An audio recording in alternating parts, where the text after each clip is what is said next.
A very warm welcome to all of you over a very profound platform that is JK Civil Services.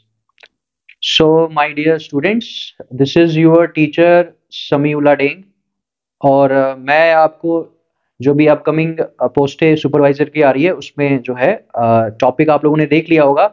वो topic है हमारा theories of economics development. इस topic में हम जो भी थियरीज पढ़ेंगे, जो भी थियरीज हैं वो थियरीज मैं कोशिश करूंगा ज्यादा कवर करूं, ज्यादा पढ़ाऊं।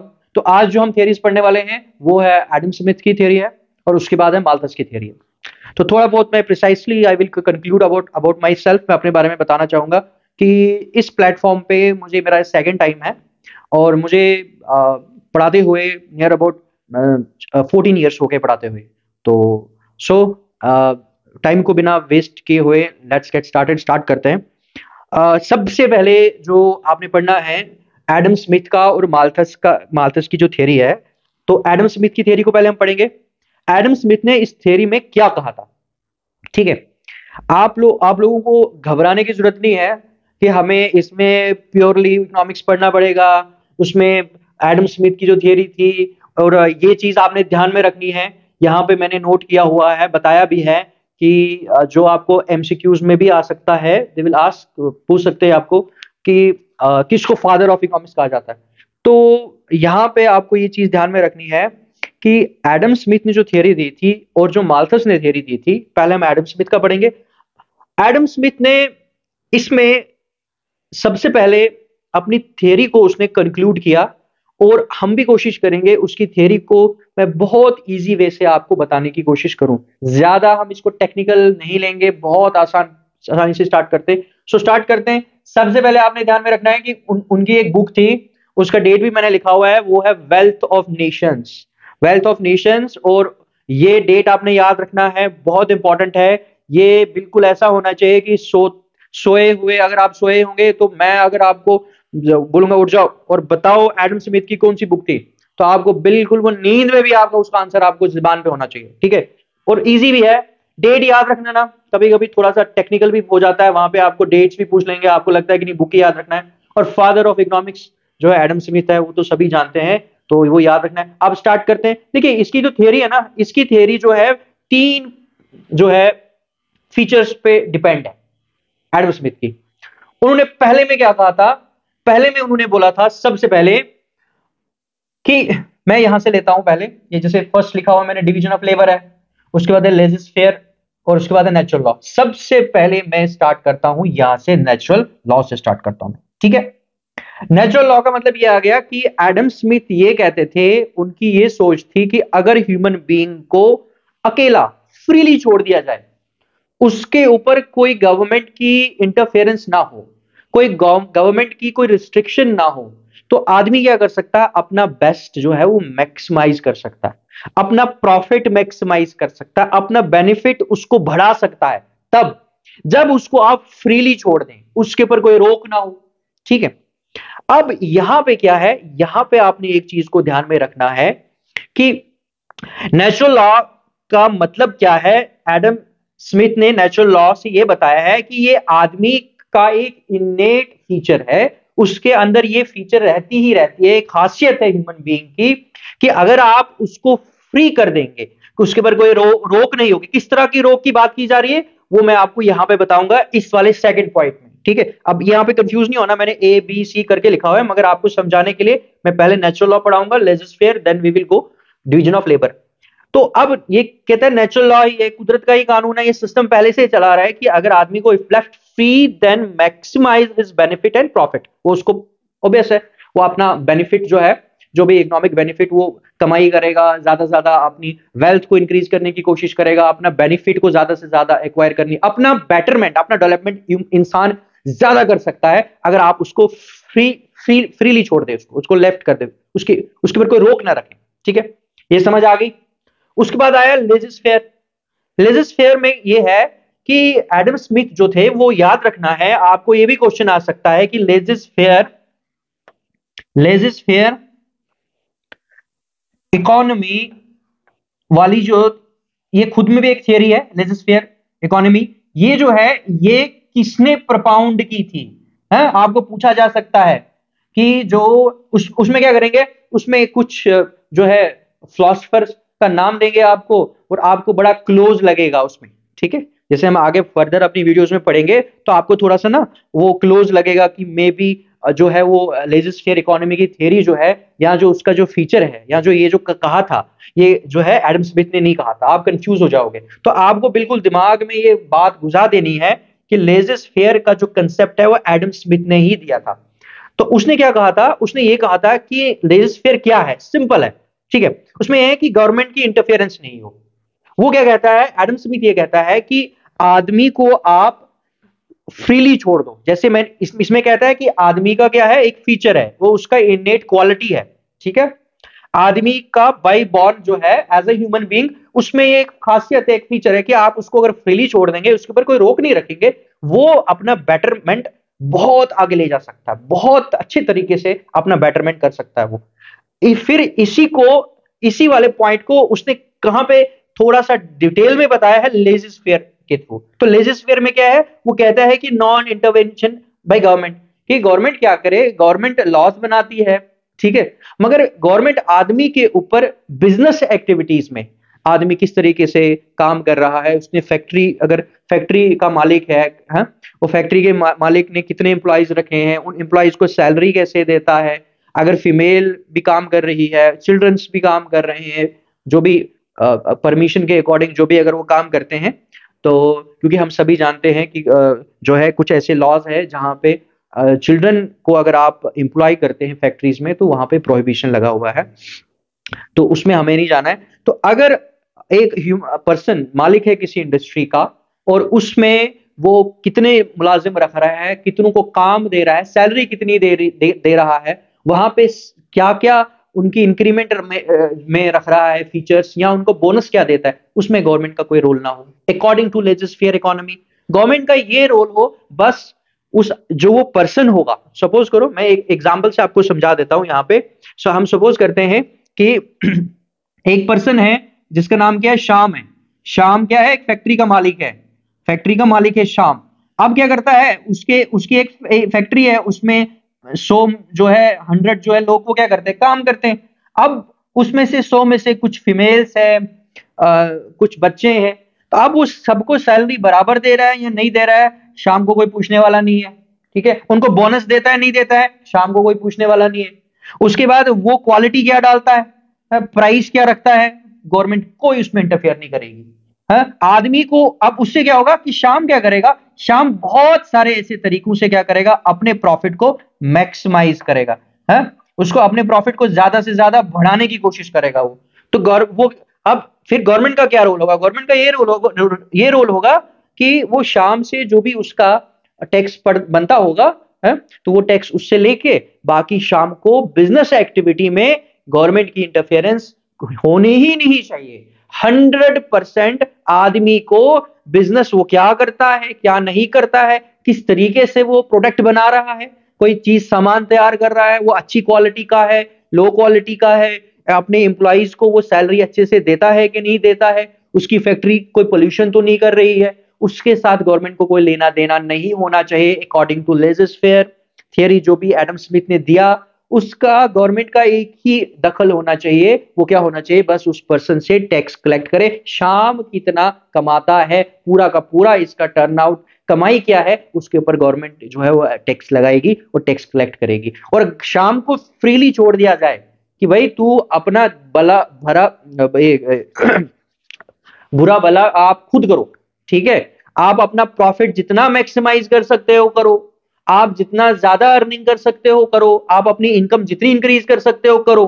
तो अब ये अपनी इनकम को कैसे इंक्रीज करते हैं, अपनी इनकम को कैसे इंक्रीज करते हैं, जैसे सपोज करो वो क्या करेंगे, प्राइसेस बढ़ा देते हैं, ठीक है, या लो क्वालिटी का प्रोडक्ट डालेंगे, या मशीनों से ज्यादा काम लेंगे। और एम्प्लॉय जो अगर होंगे, जैसे सपोज करो शाम उठा, शाम ने 100 में से 50 एम्प्लॉइज को निकाल दिया, शाम इनसे ओवर टाइम करवा रहा है, मगर इनको ओवर टाइम का एक्स्ट्रा अच्छे से नहीं दे रहा है, तो government according to laissez faire government की कोई इसमें दखल नहीं होनी चाहिए। तो शाम को टोटली आप फ्री कर दो, उससे क्या होगा, वो ज्यादा से ज्यादा मुनाफा कमाने की और उसकी इंक्लिनेशन जाएगी, ठीक है। आई होप कि आपको ये समझ आ गया कि लेजिस फेयर एक्चुअली कहता क्या है। कभी कभी ये भी पूछ लेते हैं कि लेजर फेयर जो है वो क्या है, इंटरफेरेंस बाय गवर्नमेंट है और नॉन इंटरफेरेंस बाय गवर्नमेंट है।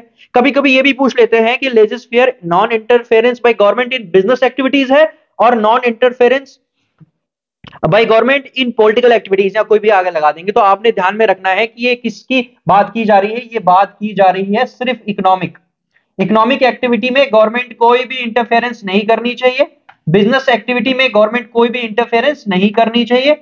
ठीक है, तो आदमी को टोटली फ्री कर दो तो फ्री जाके अपना क्या करेगा, मैक्सिमाइजेशन करेगा किसकी, प्रॉफिट की। सिंपल सी बात है। ठीक है, उसके बाद अब आते हैं फिर इस वाले पॉइंट पे, division of labour. Division of labour में वो क्या कहता है, वो कहता है सोसाइटी में आप क्या करो, सोसाइटी में स्पेशलाइजेशन क्रिएट कर दो। ठीक है, सोसाइटी में स्पेशलाइजेशन क्रिएट कर दो आप। स्पेशलाइजेशन मतलब, इसके लिए मैं आपको एक छोटी सी स्टोरी बताऊंगा। यहां पे देखो क्या हुआ कि यहां पे इंडिया में जो है आर्यंस जब आए यहाँ पे, तो आर्यंस से पहले यहाँ पे कुछ लोग रहते थे। हमें हमें लगता है कि आर्यंस जो है यहाँ के इंडिजीनियस है। ठीक है, तो वो एक अलग थियरी है, उसको तो हम उसमें हमने नहीं जाना है हिस्ट्री वाले पोर्शन में। आपको एक समझाने के लिए डिवीजन ऑफ लेबर होता क्या है। आर्यंस से पहले यहाँ पे कुछ लोग रहते थे। वो लोग क्या करते थे, आर्यंस जब आए तो आर्यंस ने उनको डोमिनेट किया, और जब डोमिनेट किया तो आर्यंस ने एक बड़ी चौंकने वाली, बड़ी जो शॉकिंग जो है एक देखा वहां पे, कि ये जो इंडिया में लोग रह रहे हैं, ठीक है, जो पहले से ही, ठीक है, आर्यन से भी पहले जो रह रहे हैं, वो लोग हर तरह का काम करते हैं। मतलब कि उन्होंने देखा कि एक पर्सन जो है, 1 पर्सन क्या कर रहा है, वो एक सोल्जर का भी काम कर रहा है, वो वही एक पर्सन क्या कर रहा है, वो डॉक्टर का भी काम कर रहा है, हकीम बना हुआ है। ठीक है, और वही पर्सन क्या है, वो फार्मर का भी काम कर रहा है। ठीक है, और वही पर्सन क्या है, वो जो है लोहार का भी काम कर रहा है। ठीक है,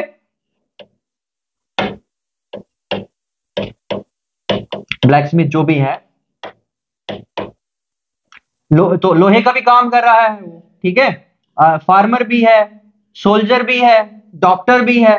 ठीक है, तो उन्होंने देखा कि एक आदमी जो है वो 2-3 काम कर रहा है, 2 से ज्यादा काम कर रहा है। तो उन्होंने क्या किया, उन्होंने वो सिस्टम खत्म कर दिया। आर्यंस ने कहा अब क्या होगा, स्पेशलाइजेशन के बेसिस पे काम क्या करना है। अगर ये पर्सन जो इतने काम कर रहा था, अब ये क्या करेगा, ये वही काम करेगा जिसमें इसका स्पेशलाइजेशन है, जो ये अच्छे से कर सकता है। कि ये पर्सन जो था, सपोज करो ये रवि था, तो रवि क्या काम करता था, इतने काम करता था। तो अब क्या है, आर्यंस ने क्या सिस्टम लाया, उन्होंने कहा अब तुम लोगों को क्या करना है कि रवि अगर बहुत अच्छा सोल्जर है तो सोल्जर का ही काम करेगा, बहुत अच्छा डॉक्टर है तो डॉक्टर का ही काम करेगा, बहुत अच्छा ये अगर ब्लैक स्मिथ का काम करता है या कॉबलर का काम करता है, किसी का भी, ये वही काम करेगा जो जिसमें इसका परफेक्शन है, वही होता है स्पेशलाइजेशन।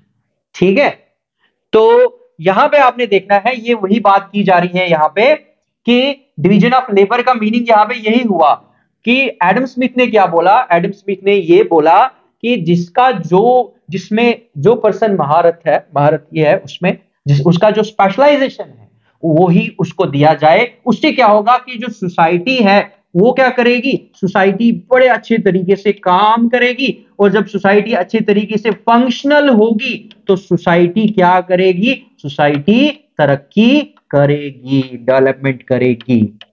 ठीक है, क्वालिटेटिव डेवलपमेंट होगी फिर जब स्पेशलाइजेशन के बेस पे। ठीक है, पता चला एक, अब देखो डॉक्टर का काम डॉक्टर कर रहा है, वकील का काम वकील कर रहा है, शॉपकीपर है वो, तो आप अपने आसपास जब देखते हो वहां आपको क्या लगता है, यहां लेबर का मतलब क्या है, लेबर का मतलब है वर्क उनका प्रोफेशन, जो वो काम है। तो उसमें डिवीजन होनी चाहिए कि on the basis of their concern specialisation उनको वो काम जो है वो दिया जाए। ठीक है, तो डॉक्टर का काम तो डॉक्टर करेगा, ऐसा तो नहीं कि आप वकील के पास गए तो वकील साहब ने आपको देख भी लिया, हाँ जी आपको बुखार है कि नहीं, ऐसा तो नहीं होता ना। ठीक है, या आप किसी टीचर के पास गए तो टीचर ने आपकी सर्जरी भी कर दी, बोला नहीं मैं डॉक्टरी का भी काम करता हूं, इज इट पॉसिबल, नहीं। तो जो भी हम काम करते हैं वो हमारे स्पेशलाइजेशन के बेस पे होता है, वही होता है डिवीजन ऑफ लेबर। तो उससे तो बिल्कुल क्या होगा, परफेक्शन आएगी, और जो काम होगा वो क्या होगा, वो क्वालिटेटिव होगा। ठीक है, तो ये आपको समझ आ गया। पहले क्या बोला एडम स्मिथ ने, एडम स्मिथ ने कहा कि मेरी थ्योरी में क्या है, मेरी थ्योरी 3 एस्पेक्ट्स के ऊपर डिपेंड है। कि पहले उसने कहा कि आदमी जो है उसको आप उसके ऊपर कोई रोक मत रखो। आप जब रोक उसके ऊपर नहीं लगाएंगे फिर ही वो अपना बेनिफिट कर पाएगा, अपना प्रॉफिट इनहैंस कर पाएगा, बढ़ा पाएगा। ठीक है, तो क्यों? क्योंकि वो पहले वाले में ही बोलता है कि वो क्या है, ह्यूमन की एक इनेट क्वालिटी है कि वो आप उसके ऊपर रोक लगाएंगे, रिस्ट्रिक्शंस लगाएंगे तो वो क्या है, वो तरक्की नहीं कर पाएगा। उस इसको समझाने के लिए उसने क्या किया, एडम स्मिथ ने वो बहुत बड़ा सपोर्टर किसका था, लेजिस्फेयर का। लेजिस्फेयर में कहा कि आदमी जो बिजनेस कर रहा है, प्रॉफिट कमा रहा है, इकोनॉमिक एक्टिविटी कर रहा है, उसमें गवर्नमेंट की कोई दखल नहीं होनी चाहिए। तो फिर ही क्या होगा, वो अपना मुनाफा।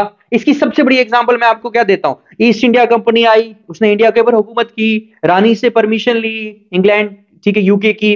तो रानी ने थोड़ी देखा कि इंडिया में जो कंपनी ट्रेड कर रही है, बिजनेस कर रही है, इकोनॉमिक एक्टिविटी कर रही है, अपने प्रॉफिट को बढ़ाने की कोशिश कर रही है, रानी को कोई लेना देना नहीं था, या वहां का जो क्राउन होता था उसको कोई लेना देना नहीं था कि इंडिया के लोगों के साथ क्या अत्याचार होता है, किस तरीके से उनको वो निचोड़ा जा रहा है। ठीक है, तो उससे क्या हुआ कि जब इसमें गवर्नमेंट की, ईस्ट इंडिया कंपनी के बिजनेस एक्टिविटीज जो वो इंडिया में कर रहे थे, इकोनॉमिक एक्टिविटीज जो वो इंडिया में कर रहे थे, जैसे यहां से वो ट्रेड कर रहे थे, उसमें जो जो क्राउन था इंग्लैंड का, उसका कोई दखल नहीं रहा। उसी की वजह से ईस्ट इंडिया कंपनी इतना ज्यादा प्रॉफिट में रही। अगर गवर्नमेंट की उसमें इंटरफेरेंस होती तो प्रॉफिट नहीं कमा पाती इतना ज्यादा। ठीक है, तो वही ये कहता है कि आदमी को टोटली फ्री कर दो, आप छोड़ दो, उसके ऊपर कोई रोक नहीं, बस सिर्फ एक पर्टिकुलर टैक्स है वो वही पे करेगा, बाकी आप फ्री कर दो उसको इकोनॉमिक एक्टिविटी में। तो डिवीजन ऑफ लेबर का सिंपल सा मीनिंग है, स्पेशलाइजेशन के बेसिस पे जो काम जिसको आता है वो वही करेगा। उससे क्या होगा कि काम का परफेक्शन आएगा और सोसाइटी जो है क्वालिटेटिव वे में डेवलपमेंट कर पाएगी। ओके, तो इसको कंक्लूड करते हैं, नेक्स्ट पे जाते हैं हम। नेक्स्ट चीज क्या है, नेक्स्ट आया हमारा माल्थस। माल्थस की थ्योरी बहुत जबरदस्त है, बड़ी इंटरेस्टिंग थ्योरी है। ठीक है, इसको थोड़ा सा समझना अच्छे से। माल्थस ने क्या किया, इसमें भी आपको बुक का याद रखना है। ठीक है, पूछ लेते हैं।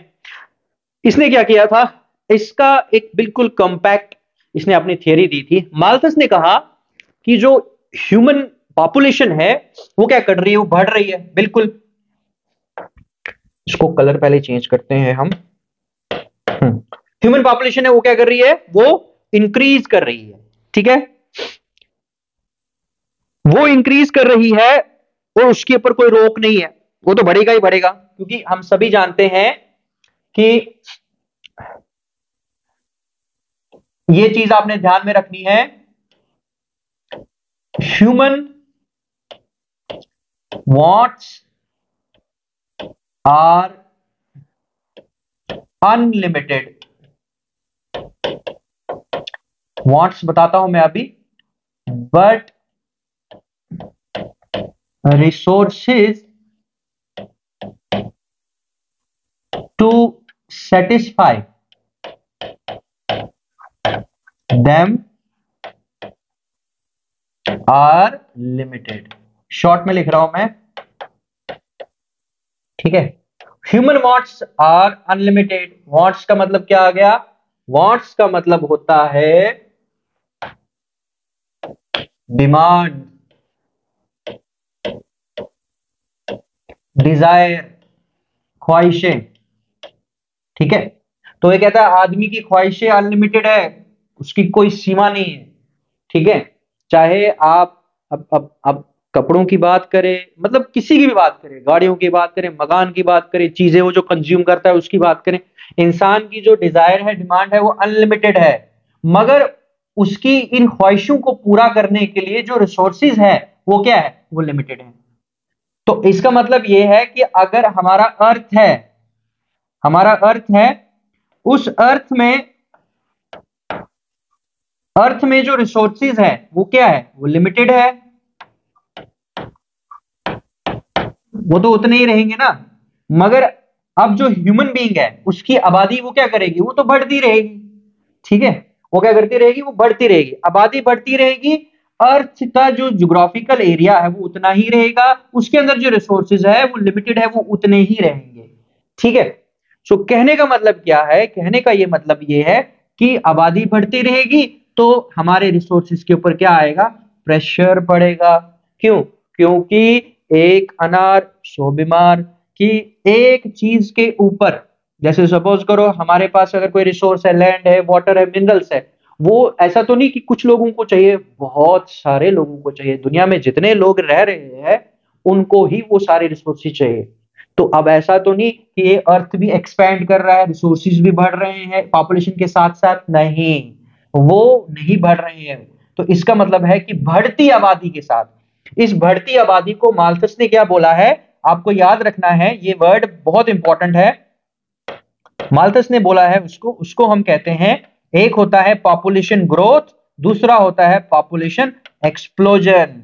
तो माल्थस की थियरी में क्या है, पॉपुलेशन ग्रोथ की बात नहीं कर रहा है, वो पॉपुलेशन एक्सप्लोजन की बात कर रहा है। वो कह रहा है, माल्थस क्या कह रहा है, माल्थस ये कह रहा है कि अगर एक फैमिली में 5 मेंबर्स है, 5 मेंबर्स से अगर 6 हो जाते हैं या 7 होते हैं, कोई इशू नहीं है क्योंकि वो ग्रोथ है।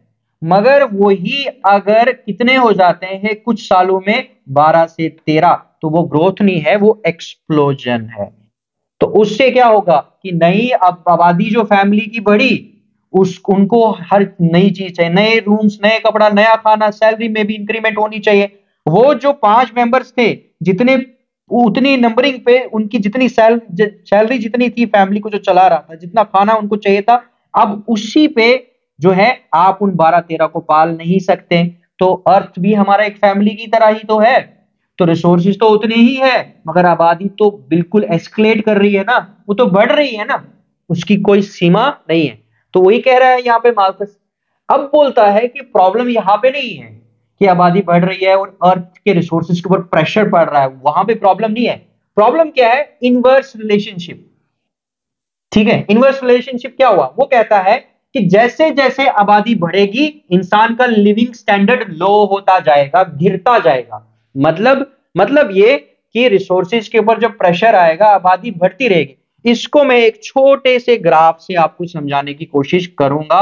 सपोज करो हम कहते हैं ये है पॉपुलेशन, ठीक है, और इस साइड से हम रखते हैं किनको, रिसोर्सेज को। ठीक है, अब सपोज करो रिसोर्सेज तो लिमिटेड है, यहां पे हम रखते हैं कि यहां पे रिसोर्सेज आ गए हमारे, तो आबादी यहां पे थी। अब आबादी कहां चली गई, आबादी बढ़ गई। आबादी क्या हो गई, आबादी बढ़ गई, आबादी इधर चली गई, फिर अभी बढ़ती रहेगी। फिर ऐसा टाइम आएगा कि आबादी कहां पहुंच जाएगी, आबादी यहां पहुंच जाएगी। ये है पॉपुलेशन एक्सप्लोजन। तो अब इसका मतलब ये है कि ये वाली जो आबादी है, ये वाली यहां पे, तो यहां पे क्या होगा, इनको खाने के लिए कुछ नहीं मिलेगा, जिसको फाका कहते हैं, स्टारवेशन होगी, अनएम्प्लॉयमेंट होगा। ठीक है, और इसका मतलब यह है कि जो इनका लिविंग स्टैंडर्ड है, उसका जो क्वालिटी ऑफ लाइफ है, वो क्या होगा, वो इफेक्ट होगा। इनको अच्छा खाना, अच्छी फैसिलिटीज, अच्छी एजुकेशन कुछ नहीं मिल पाएगा। क्यों, क्योंकि यहां पे क्या है कि रिसोर्सेज तो इतने ही है, वो तो लिमिटेड है।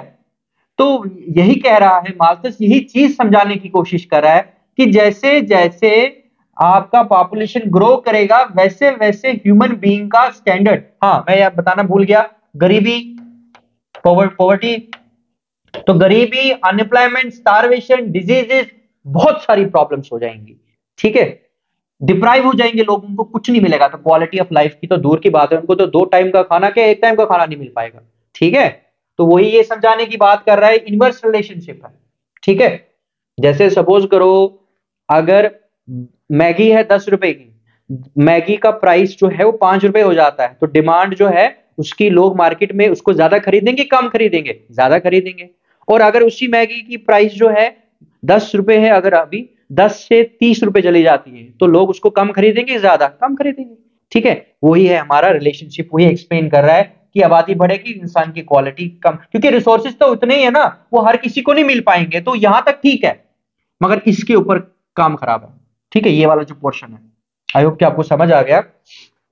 अब उसने क्या बोला, उसने कहा ठीक है, उसने तो ये समझा दिया, मगर उसने एक सोल्यूशन भी दे दी।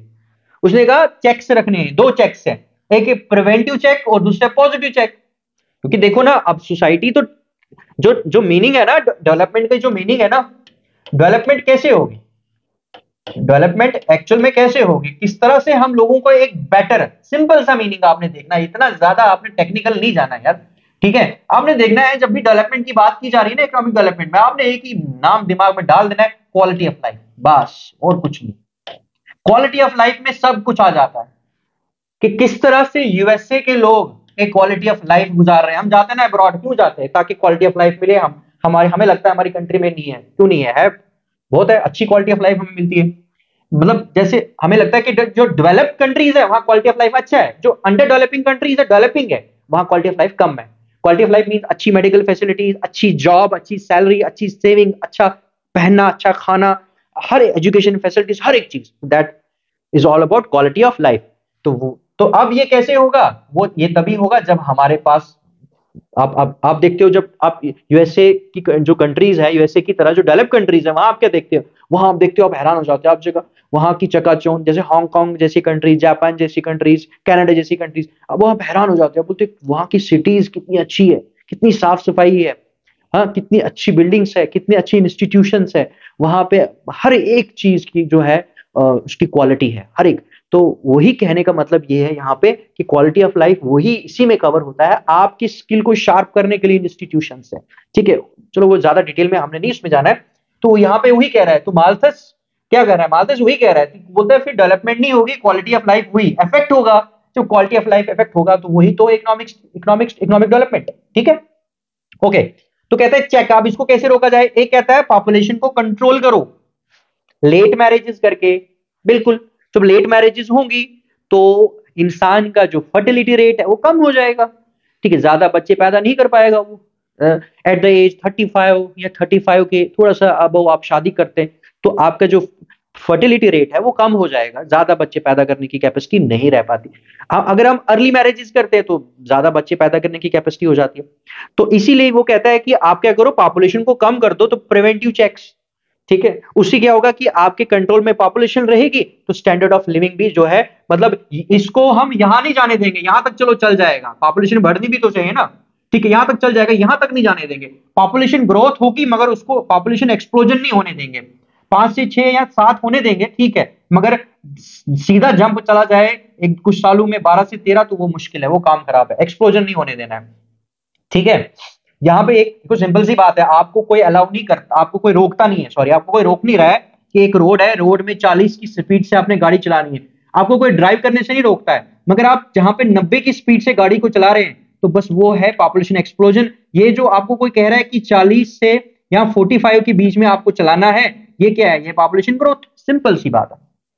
पॉजिटिव चेक क्या है, पॉजिटिव चेक कहता है नेचुरल क्लैमिटीज, कि नेचर अपने आप को बैलेंस कर देता है, ठीक है। आपने एक चीज देखी होगी कि कभी कभी क्या होता है कि within the span of या after the completion of 100 years, एक सेंचुरी के बाद, हमेशा आप हमेशा ये रहा हुआ है कि या एक सेंचुरी के बीच में सॉरी, हमेशा क्या रहा है, हमेशा ये रहा है कि कोई ना कोई नेचुरल क्लैमिटीज आती ही आती है। जैसे लास्ट टाइम कोविड हुआ, उससे क्या होता है, उससे मोर्टेलिटी रेट इफेक्ट होता है mortality mean death, mortality rate का मतलब है डेथ रेट, कि जैसे भूकंप आया या कोई बीमारी फैली या कोई सूखा पड़ा, तो इंसान जो दुनिया की आबादी बढ़ रही है वो क्या हो जाती है, वो नेचर बैलेंस कर देता है उसको, ठीक है। या फ्लड आया बहुत ज्यादा, तो बहुत सारे बड़ी बड़ी पूरी की पूरी कोई पर्टिकुलर कोई कंट्री थी, वहां कोई बीमारी बहुत फैली कि बहुत सारी आबादी जो है 10% आबादी वहां की खत्म हो गई, ठीक है। या भूकंप आया या वॉल्केनो एरप्शन हुआ, तो उससे वहां की 10% 5% आबादी इफेक्ट हुई। या दुनिया में कोई कोविड की तरह कोई चीज कोई फैली कोई बीमारी, तो उससे दुनिया की ओवरऑल आबादी 5 से 6 या 7% इफेक्ट हुई, ठीक है। तो ये क्या है, ये है जो है natural calamities, natural calamities positive check, तो उससे क्या रहेगा, उससे भी पॉपुलेशन कंट्रोल में रहेगी कि नहीं रहेगी, रहेगी, ठीक है। तो प्रेशर रिसोर्सेज के ऊपर कम आएगा कि नहीं आएगा, आएगा, तो उससे लिविंग ऑफ स्टैंडर्ड इंक्रीज होगा कि नहीं होगा, होगा। तो बस वही माल्थस की थ्योरी है और कुछ नहीं है, उतना ज्यादा ये जो है आपने इसमें घबराना नहीं है, ठीक है। तो एडम स्मिथ का समझ आ गया, एडम स्मिथ का ये आ गया आपका natural law, laissez division of labour, simple है, स्पेशलाइजेशन रखनी है, आदमी को टोटली फ्री कर दो क्योंकि उसकी नेचर ही वैसी है, वो फ्री रखोगे फिर ही अपना बेटरमेंट कर पाएगा, फिर ही सोसाइटी अच्छी होगी। उसके बाद आगे क्या बोलता है, आगे ये कहता है माल्थस की थियरी, माल्थस कहता है आबादी बढ़ेगी, रिसोर्सेज के ऊपर ज्यादा बर्डन पड़ेगा, तो आप क्या करो, आप ये चेक्स करो, पॉपुलेशन को कंट्रोल करो, हम ह्यूमन बींग्स खुद कंट्रोल कर सकते हैं या नेचर कंट्रोल कर लेता है, ठीक है। तो उससे क्या होता है, उससे आपका लिविंग स्टैंडर्ड जो है वो गिरता नहीं है, वो क्या करेगा, बढ़ेगा। उससे वही मैंने कहा क्वालिटी ऑफ लाइफ इंक्रीज होगा, तो हमारा जो इकोनॉमिक डेवलपमेंट है फ्री हो पाएगा। ओके, सो यहाँ पे लेक्चर में अपना कंक्लूड करता हूं, ठीक है। आगे हम नेक्स्ट जो है, और जो है देखिए ये माल्थस का और जो एडम स्मिथ का ना, ये बहुत इंपॉर्टेंट है, ठीक है, ये बहुत इंपॉर्टेंट है, आपको ध्यान में रखना है। और दूसरा है कि जो भी क्वेश्चन आप जो आपको आएगा वो कहीं ना कहीं थोड़ा सा, अब टेक्निकल वाला सिस्टम कुछ हद तक खत्म हो गया है, आपका वो कहीं ना कहीं नॉलेज चेक करने की कोशिश करेगा एग्जामिनर जो भी पेपर सेट करते हैं, तो उसमें भी आपको ध्यान में रखना है the theme of the theory, the theme of the topic, the subject matter of the topic आपने पकड़ना है, पूरा का पूरा नहीं पढ़ना है आपने, ठीक है। इसको अगर हम पढ़ाने लग जाए तो इसके ऊपर तो फिर दो दो तीन दिन लग जाए। आपको क्या करना है, उसका थीम पकड़ना है, सब्जेक्ट मैटर पकड़ना है, ठीक है। कोई आपने उसमें थीसिस नहीं लिखनी है, सब्जेक्ट मैटर क्या है माल्थस थियरी का एक्चुअल में, ठीक है। एडम स्मिथ का क्या है, जब आपको वो समझ आ जाएगा ना, कोर क्या है, मतलब कहता क्या है ये बस जब वो समझ आ जाएगा फिर आपके लिए आसान है, इजी है, ठीक है। सो मैं यहाँ पे अपना लेक्चर कंक्लूड करता हूँ। उसके बाद अब नेक्स्ट में हम नेक्स्ट वीडियो में और नेक्स्ट थियरी करेंगे, इंपॉर्टेंट थियरीज हैं वही पढ़ेंगे। Okay, so bless you all and bye bye.